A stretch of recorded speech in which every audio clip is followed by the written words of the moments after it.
नमस्कार दोस्तों, मैं रोहन शर्मा स्वागत करता हूं सभी का आपके अपने चैनल ज्योतिष एंड वास्तु में। कैसे हैं आप सभी? आज हम यहां पर बात करने वाले हैं एक बहुत ही ज्यादा इंपॉर्टेंट टॉपिक के बारे में। 3 बड़े ग्रहों के बीच में ग्रह युद्ध छिड़ने वाला है और ग्रह युद्ध की वजह से देश और दुनिया में कई बड़ी परेशानियां आते हुए दिखाई देंगी। कई बड़े परिवर्तन होने की संभावनाएं यहां पर बनती हैं।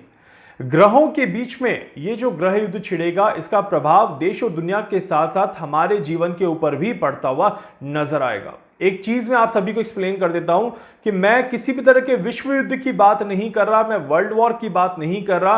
मैं वर्ल्ड वॉर से भी ऊपर, उससे भी बड़े लेवल पर ग्रह युद्ध, 2 बड़े ग्रहों के बीच में होने वाली मिसअंडरस्टैंडिंग के बारे में बात कर रहा हूं।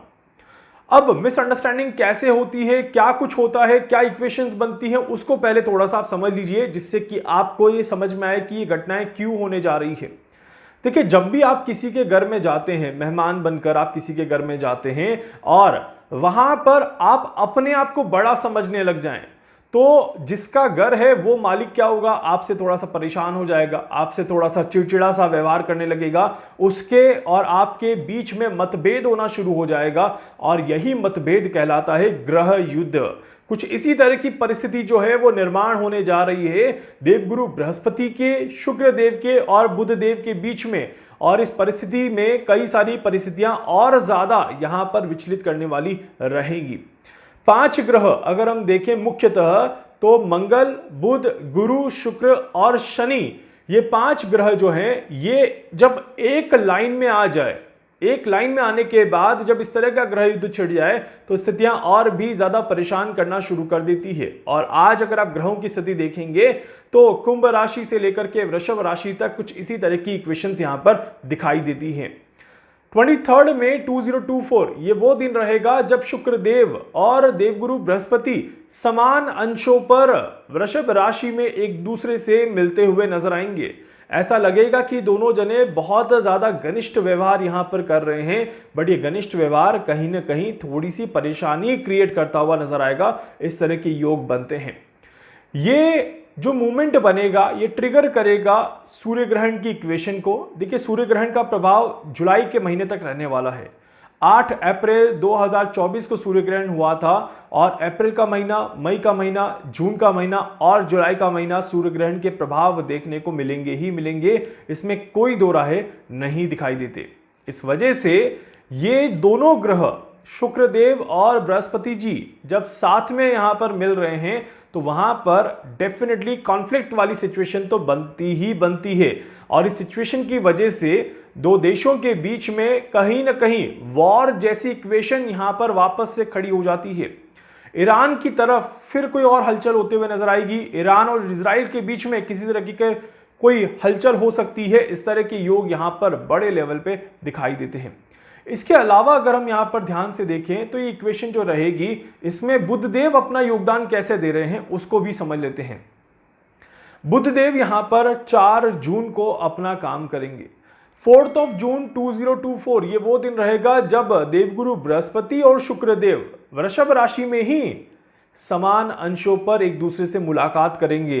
और इसी समय पर सूर्यदेव और शुक्रदेव भी समान अंशों पर एक दूसरे से मुलाकात करेंगे और शुक्र पूर्णतया अस्त होते हुए नजर आएगा। अब घर के मालिक को ही दबा दिया जाए और घर का मालिक अगर किसी दूसरे पर्सन को अपनी मदद के लिए बुलाए और उसे भी डरा दिया जाए तो आप समझिए कि स्थिति कितनी विचलित हो सकती है।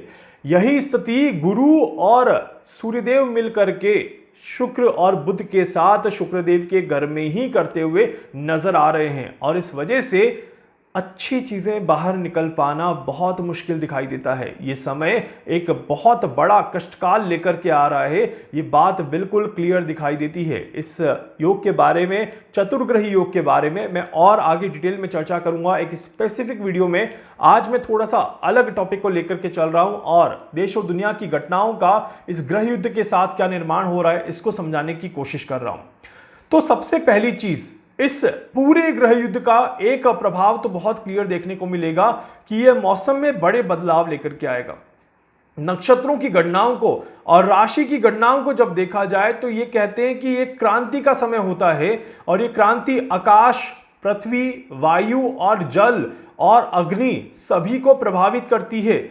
और क्योंकि वृषभ राशि पर ये सारा काम हो रहा है, वृषभ राशि पर इसका प्रभाव देखने को मिलेगा। इस वजह से ऐसी कोई घटना जिसका प्रभाव धरती पर रहने वालों के साथ हो, तो यहां पर बिल्कुल क्लियरली दिखाई देता है कि तेज हवाएं चल सकती हैं, धूल भरी आंधी देखने को मिल सकती है, बिजली कड़क सकती है, और बिजली कड़कने से किसी को कोई नुकसान हो तो वो भी यहां पर दिखाई देता है।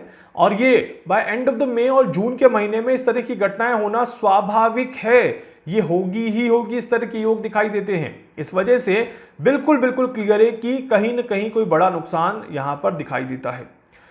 खासकर जब मैं और ज्यादा डिटेल में देखता हूं, वैसे तो मैं कहूंगा कि पूरे भारत की कैलकुलेशन को ही मैं ज्यादा कर रहा हूं, और भारत के अलावा विश्व में भी कहीं पर भी जहां पर तेज आंधी आ जाए, बिजली गिर जाए, तो ये बड़ा नुकसान लेकर के आती है, इस तरह के योग बनते हैं। बट भारत में स्पेसिफिकली अगर हम बात करें तो आप देख लीजिएगा, झारखंड की तरफ, उत्तराखंड की तरफ, उत्तर प्रदेश की तरफ, बिहार की तरफ, और साथ ही साथ आप देख लीजिएगा जम्मू कश्मीर के आसपास के इलाकों में भी कहीं ना कहीं कोई न कोई बड़ी परेशानी जरूर देखने को मिलेगी। इस तरह के योग बनते हैं।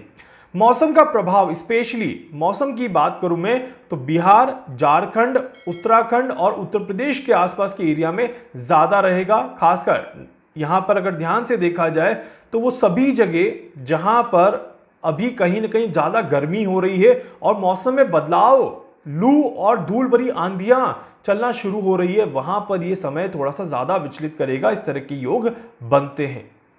इसके अलावा यह समय रहेगा जो इंडिया के बाहर की अगर हम बात करें तो जहां जहां सूर्य ग्रहण लगा था वहां वहां इसके प्रभाव काफी ज्यादा विचलित करने वाले रहेंगे। इस तरह के योग दिखाई देते हैं। ये वो समय रहेगा जो कनाडा के लिए बिल्कुल भी अच्छा समय नहीं है। कनाडा में कोई बड़ा हादसा हो सकता है। कनाडा में आने वाले 3 महीने, मई का महीना, एंड ऑफ द मई, जून का महीना और जुलाई का महीना, definitely there is unstability in Canada. Canada में कुछ बड़ी परेशानी या कोई राजनीतिक स्टेटमेंट ऐसा आ सकता है जो परेशान करे। वहां की करंट गवर्नमेंट को बहुत ज्यादा परेशानी हो सकती है और कोई बड़ा हादसा वहां पर हो सकता है, और भारत और कनाडा के रिश्तों में भी दरारें आ सकती है। तो इस तरह के योग बहुत ज्यादा बनते हुए दिखाई देते हैं। इसके अलावा इस समय में अमेरिका में हिंसात्मक घटनाएं बढ़ते हुए नजर आएगी। अमेरिका में पानी को लेकर के कोई परेशानी रहेगी या समुद्रों में, समुद्री इलाकों में कोई परेशानी रहेगी, इस बात के भी योग यहां पर बनते हैं। और साथ ही साथ वहां पर भी एक अनस्टेबल गवर्नमेंट दिखाई देती है और वहां के प्रेसिडेंट की सेहत को लेकर के भी थोड़ी सी परेशानी इस समय में बहुत क्लियर तरीके से दिखाई देती है। तो इस वजह से आने वाले 3 महीनों का समय अमेरिका के लिए भी बहुत ज्यादा अच्छा नहीं दिखाई देता। अमेरिका के साथ साथ मैक्सिको में भी ये समय जो है वो थोड़ी सी परेशानियां लेकर के आता है। मैक्सिको में भी इलेक्शन का समय चल रहा है और इलेक्शन में कहीं ना कहीं उतार चढ़ाव देखने को मिलेंगे, विवाद देखने को मिलेंगे। इस तरह के योग बहुत ज्यादा बनते हैं और इसका प्रभाव कहीं ना कहीं जनता को भुगतना पड़ेगा। और जनता में किसी चीज को लेकर के कोई परेशानी हो, जनता किसी चीज का विद्रोह करे, तो वो भी यहां पर पॉसिबली दिखाई देता है। तो कनाडा में ले लीजिए, अमेरिका में ले लीजिए और मैक्सिको में ले लीजिए, परेशानियां जरूर दिखाई देती हैं। भारत में झारखंड ले लीजिए, बिहार ले लीजिए, उत्तराखंड ले लीजिए, उत्तर प्रदेश ले लीजिए, कश्मीर का कुछ एरिया ले लीजिए, और साथ ही साथ अगर आप देखेंगे तो पश्चिम बंगाल से आप थोड़ा सा और एरिया काउंट कर सकते हैं जो थोड़ी सी परेशानी क्रिएट करता हुआ नजर आएगा। ये समय थोड़ा सा पेशेंस रखने का, शांत रहने का और ग्रहों के युद्ध से अपने आप को बचाने का समय है। देखिए, इस समय के दौरान में आम जनता में भी ऐसा हो सकता है कि आपके मन में भी किसी व्यक्ति से रिवेंज लेने की टेंडेंसी जागृत हो जाए। आप सभी अपने अग्रेशन में इतना ज्यादा परेशान हो जाएं कि आप किसी का मर्डर कर दें, किसी को परेशान कर दें या किसी को किसी तरह का नुकसान पहुंचाने की हद तक पहुंच जाएं, तो इस तरह के योग बन सकते हैं। इस वजह से अपने क्रोध पर पूरी तरह से नियंत्रण रखिएगा, अपने मन पर पूरी तरह से नियंत्रण रखिएगा, भगवान की भक्ति में अपने आप को लीन रखिएगा ताकि किसी तरह की कोई बड़ी परेशानी ना हो। इस समय के दौरान में आने वाले 3 महीने, मई, जून, जुलाई, जैसे आपको पता है अभी एक दिल्ली में केस चल रहा है मारपीट वाला, आप सभी जानकार हैं, सभी न्यूज़ देख रहे हैं। कुछ ऐसा ही इंसिडेंट और ना हो जाए जिसमें द लेवल ऑफ आप कह सकते हैं इंटेंसिटी बहुत ज़्यादा देखने को मिले और वो न्यूज़ भी बहुत ज़्यादा हाईलाइट हो जाए, तो बिल्कुल बिल्कुल यहां पर इस तरह की इक्वेशंस बनती हैं और इस वजह से ये समय शत्रु बनाने का, शत्रुओं को नुकसान पहुंचाने का, शत्रुओं के खिलाफ रणनीति बनाने का और काफ़ी ज़्यादा नेगेटिविटी को जागृत करने का समय यहां पर शुरू होगा। और इस वजह से इस समय में अपने आप को बैलेंस करना बहुत ज़्यादा ज़रूरी है, अपने क्रोध को बैलेंस करना बहुत ज़्यादा ज़रूरी है। इसके अलावा राजनीतिक उठापटक पूरे विश्व में देखने को मिल सकती है, कहीं ना कहीं इस तरह की चीज़ें चलती रहेंगी। ज़्यादा डिटेल मैंने नहीं की कैलकुलेशन, इसलिए स्पेसिफिक कंट्रीज़ के नाम नहीं लूँगा। इसके अलावा स्टॉक मार्केट में आज तेजी है, कुछ दिनों में गिरावटें देखने को मिलेंगी और कुछ दिनों में स्टॉक मार्केट में काफ़ी ज़्यादा नेगेटिव ट्रेंड यहां पर देखने को मिलेगा। इस तरह के योग दिखाई देते हैं। भारत में भी 4 जून को इलेक्शन के रिजल्ट आएंगे और इलेक्शन के रिजल्ट में जितना लेट रिजल्ट आएंगे उतना ही रिजल्ट में इफेक्ट देखने को मिलेगा। आप देखिएगा रिजल्ट में देरी होने की संभावनाएं पूरी दिखाई देती है। रिजल्ट अपने तय समय से डिले हो जाएं, रिजल्ट अपने तय समय से लेट डिक्लेयर हो तो ये भी पॉसिबल दिखाई देता है। इस तरह के योग बहुत ज्यादा बनते हैं। आंधी तूफान की वजह से, विद्रोह घटनाओं की वजह से जनधन की हानि हो, बिजली गिरने की वजह से जनधन की हानि हो, किसी तरह के विस्फोट की वजह से जनधन की हानि हो, तो वो भी यहाँ पर पॉसिबल दिखाई देता है। इस वजह से ये समय ग्रह युद्ध का निर्माण करता है और ये ग्रह युद्ध हमारे जीवन में किसी तरह की बड़ी परेशानी लेकर के ना आए, इस बात का हमें पूरा ध्यान रखना है। उम्मीद करता हूँ आप सभी मेरी इन्फॉर्मेशन को समझ गए होंगे कि मैं क्या कुछ कहने की कोशिश कर रहा हूँ। वीडियो को लाइक कर दीजिएगा, चैनल को सब्सक्राइब कर दीजिएगा, बेल आइकन पे जरूर से क्लिक करिएगा। कुछ पूछना चाहते हैं, जानना चाहते हैं, अपने बारे में कुछ भी समझना चाहते हैं, आप मुझसे संपर्क कर सकते हैं। मैं पूरी कोशिश करूंगा आप सभी की हर संभव मदद यहां पर कर सकूं। धन्यवाद।